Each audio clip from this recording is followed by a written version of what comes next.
Can you imagine the happy hour that was thrown by Dedra's former coworkers after she ended up in the Ouchie Feet prison? Can you imagine denying this woman's expense reports or asking her to attach a receipt? With this channel, I'm going to explore corporate environments within sci-fi movies and TV, and Andor seems like the obvious place to start. I'm going to assume that you have watched the series, so there will literally be spoilers the entire time. In this episode, we are going to start with the most corporate of them all, Dedra Meero.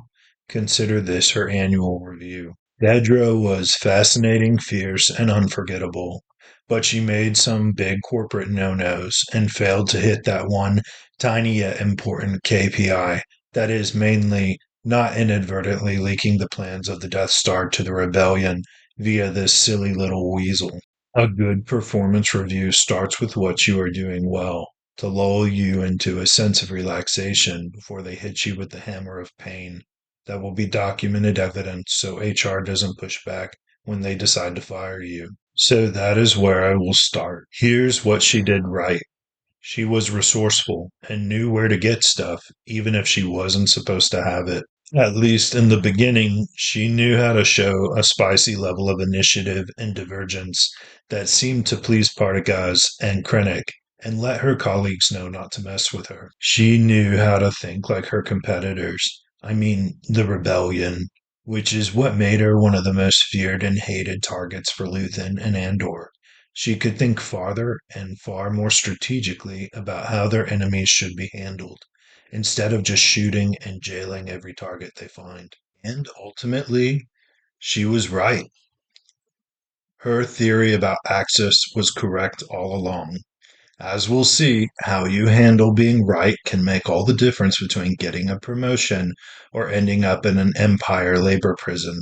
There is, however, room for growth.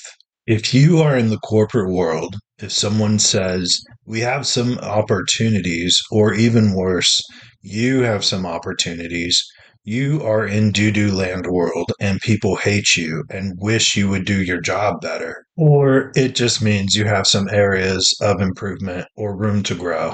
Here are what I think are some ways our corporate queen could have not landed in Space Azkaban. First and foremost, the intriguing initiative and spicy tactics that evil space Dumbledore almost seemed to encourage in the first season became annoying and then downright insubordinate. She simply broke too many rules and saw herself and her mission to bring down Axis as too important. She ignored people's boundaries and portfolios, went above people's heads to get information she wasn't supposed to have, and ignored operational standard practices when bringing Luthen in, which led to Luthen being able to half-heartedly seppuku himself and no longer be the lockbox for all of the rebellion's secrets she so desperately wanted. At a certain point, you're not a maverick anymore. You're just a liability, and legal hates liabilities. She made it too personal and wanted it too bad. Have you ever met someone who is so deeply emotionally invested in their job? Nightmare coworker material. Obviously, for the ISB, who are trying to defend the Empire, there is good reason for emotional attachment to success, but there's no harm in having a hobby other than catching Andor. She was unpleasant and an island, which always makes you vulnerable. It's Dedra's party, and you will cry if she wants you to. Dedra didn't have a lot of fans. She had the respect of the top boss, Partagaz, which gave her cover for a while until he ultimately committed bye-bye. I have the feeling she was the kind of coworker you have to walk eggshells around, always making sure your ducks are in a row, because if you didn't, she would critique them or take them. Years of this behavior is exhausting to work with. In the end, if you knew your coworker would watch you drown with a smile on her face if it meant that she would professionally benefit, you wouldn't feel too bad watching her drown.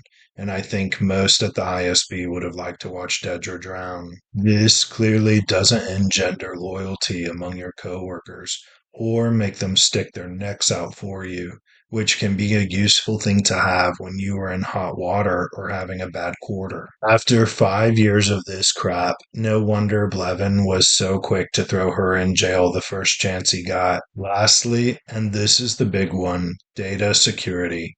We are all just one bad day and one successful phishing attempt away from handing off our company's most valuable information to scammers. She had access to information in her database she wasn't supposed to have, and those plans ended up being the intel get of the century. I, too, have once dabbled in Dedra's dark arts when I was a young professional, wanting to find a piece of advanced department information that was a closely guarded secret until it was meant to be announced. It was a lot of fun, and I don't recommend it, but it was satisfying to find where it was hidden and then having to act surprised. I'll never forget the director angrily saying at an all hands meeting, "If it's in the director's folder, it's meant for the director." This is kind of a big sad for Dedra, because Dedra had just delivered Gorman into the hands of the Empire, but not even that was enough to protect her from such a huge blunder. That's always a good reminder for those in corporate. Being amazing at your job can't save you if you make a big giant mistake, and also everyone kind of hates you and is praying and fasting on your downfall. So that's my annual review of Dedra Meero. Always sad to see an employee go from exceeds expectations to a place where they electrocute you if you don't work hard enough. Promotion not approved.